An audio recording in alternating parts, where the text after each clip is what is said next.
So usually when I'm helping people with information about teaching English in China, I'm helping people from native English speaking countries. These people are people from South Africa, Canada, the USA, the UK, Ireland, Australia, New Zealand. 7. Yeah.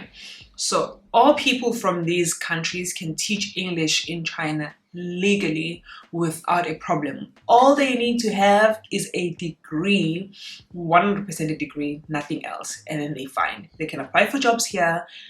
Of course, the job market is swamped right now, so even when you do apply from a native English-speaking country, you might still not get the job or a job because, I mean, everyone is applying and trying to come here right now. And not everyone as such, but most people are trying to come here since the country was closed for 3 years. So now everyone is trying to come here. All right, but the problem is if you're not a non-native English speaker, you do not really qualify to teach here as per the law, even if you speak really good English with a really good accent. It's just the law is saying you should be in the aforementioned countries. So another person will come and say, hey, I actually know people who work in China and they're not from the 7 countries. Or my cousin works there. Or another person will be like, oh, it means that I can't teach in China anyway, so I'll just be in my country. I'll say one thing. The one where people who are teaching here and they're non-native English speakers happens a lot. There's a lot of people who work here and they're native English speakers. But I would say that the cons, from my observation, and do not really quote me on anything I say here today, but one thing, I actually spoke to one guy who was a teacher in a primary school here, and he's from a non-native African country, and he told me that while it was a good job, the salary was very low compared to what we native English speakers generally make. So it was very, very low. And then the treatment as well, because in a way you are at their mercy. They have the upper hand because they're helping you break the law, which means they can just turn on you at any chance, even though that could taint the school, but they could distance themselves from you and report you if things do go sideways. So in a way, you're begging for that job and you have to endure a lot of ill treatment because of that and not being treated fairly. And sometimes you have to hide when the authorities visit your school. Authorities do visit schools here. It's just a thing. Sometimes they coming to check about the admin and if schools are doing the timetables right, or if PE is being done right, everything is being done right according to the Chinese laws. So when they come to visit, they're checking the teachers as well on the roster, and you might be asked to hide. Literally, you're working for a school that doesn't even have you on their records because they're not allowed to have you. So I don't know if that's a life that you want to live. So alternatively, I'm here to give you other options. So if you really, really want to enter China and you want to do it legally, I would suggest these 2 ways. One, enter China by entering as a student. So this may sound like, oh my gosh, I am already in my 30s, I don't want to be a student and whatnot. But once you're here, then you can navigate the system better in person, knowing exactly what is required.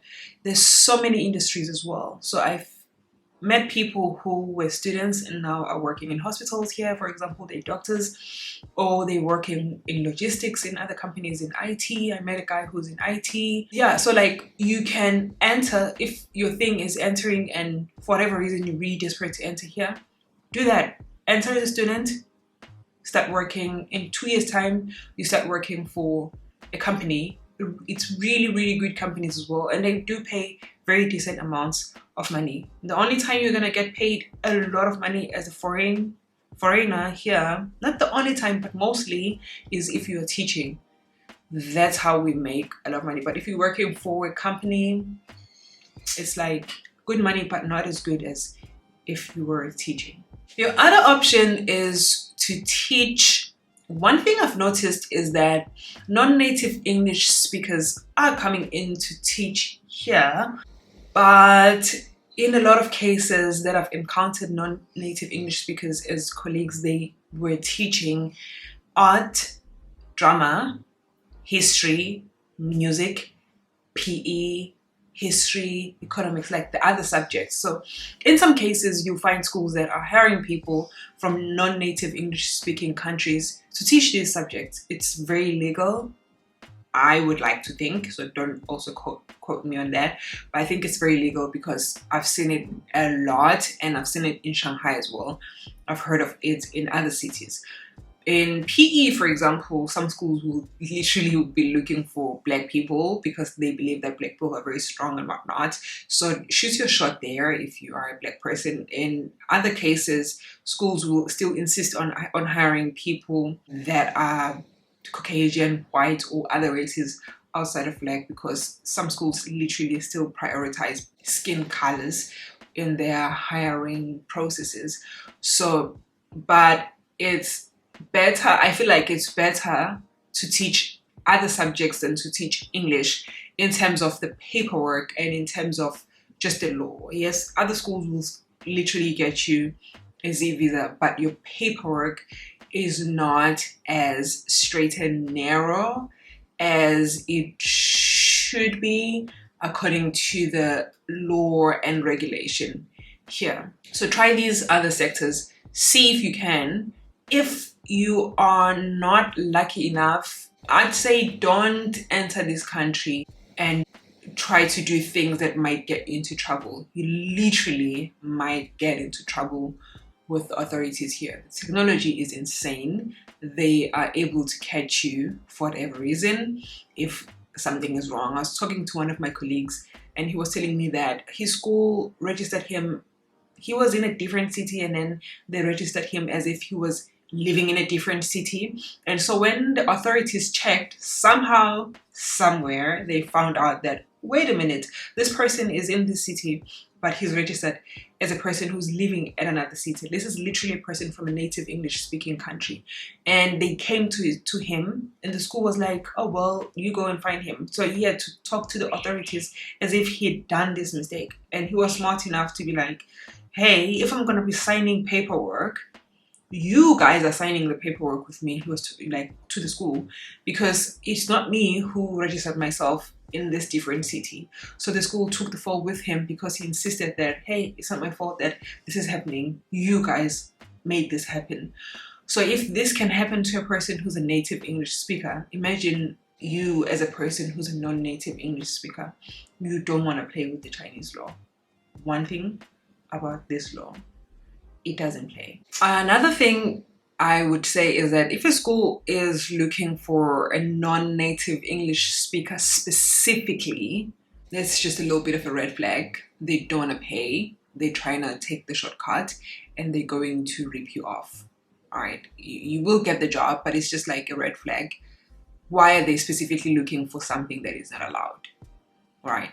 And then if you're a non-native English speaker and you insist on wanting to speak English, you can do so at a university. I know a lot of universities that employ people with degrees but are non-native English speakers, especially in smaller cities. But the disadvantage again is because in my brain, it's like when we come to teach here, we are coming so that we can live a little bit better, but also make more money. You're not really going to make a lot of money with teaching at a university. Oddly enough, universities here don't really pay a lot, so it's very strange. But that's just what it is. They don't really pay a lot of money. They will give you a job. It's a few hours. I guess you could supplement that with another job, but that is also not allowed here because for the most part, you're only allowed to work for one organization, one company that you came to work for. The same thing goes for your bank card, for example. my two parent cards, because I have two now, specifically for a salary. Anything else, I literally would get into trouble. So there's a lot of law enforcement here, and it is followed. And if you break it, you are really, really gonna get into trouble. So trying to get here to do something that is not allowed, it would be putting your life in jeopardy. I would suggest that you try to teach other subjects, or you come here as students, or you just look for jobs in companies here. You have a degree, maybe in engineering, and you could find a job in engineering here if you're lucky enough. It just has to be a scarcity, whatever job you're looking for, because obviously English is a scarcity because there's not a lot of English speaking people here who are able to teach in these schools, but maybe there's a lot of Chinese students who are doing, Chinese people and students who are qualified to, or who are studying towards engineering, for example, or who are qualified engineers. So maybe that may not be a scarcity, but it doesn't mean that foreign countries are not looking for people who are able to speak English, because maybe English is what they use, as a language they use in that organization to communicate. So don't sleep on those opportunities. For the most part, you just need to have 2 years experience, because I've been trying to do the same. You just need 2 years of experience to enter any industry. It's a visa requirement thing, and you need proof that you've worked somewhere else in that industry for 2 years at least. I hope this was helpful, you guys. Thank you so much. Bye.